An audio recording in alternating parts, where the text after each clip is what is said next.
guys. UFC 250. Let's talk about it. I just want to preface this video or like a little disclaimer. Like, if you enjoy the UFC, this is not like to slight you for having enjoyed what was ever going on at the White House. UFC is not necessarily my thing, but don't let me yuck your yum. A few things I did want to point out was, I guess one fighter, Josh, whatever his name is, he won the fight and then said something about Michelle Obama being a man. I just felt like that was a really weird comment because it'd be like when the Knicks won the championship, right? You're at the trophy ceremony. You're like, "Oh, New York, we're excited to bring you your first championship in over 50 years." Also, Nancy Reagan was a whore. Thank you, New York. You'd be like, "What's going on with Jalen Brunson?"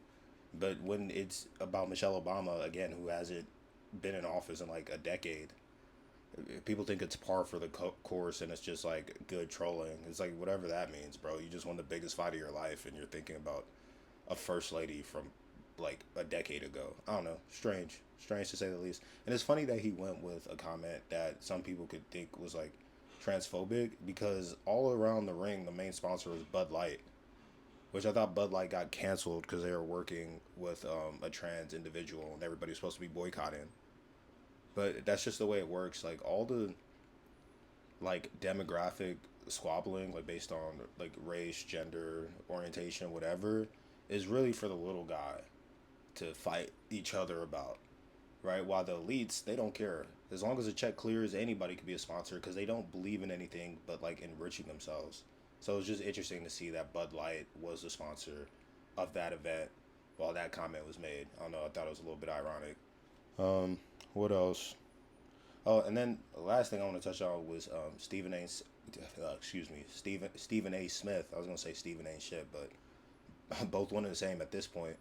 I remember he said something about Trump being in attendance at Game Three of the New York Knicks versus the Spurs final, and like something along the lines like, "Oh, Trump jinxed him," and then Trump calls Stephen A. Smith in a tweet like a low IQ ape. He doesn't say ape, but like the subtext, like you might as well have just said that.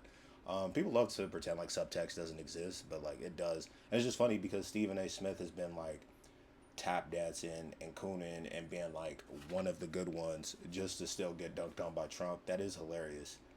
And it should be a lesson in you, especially if you're a black person, to not be one of the good ones. I'm one of the bad ones. You know that episode of Rick and Morty where they're like, where he was like, I see what you people cheer at, so your boos mean nothing to me.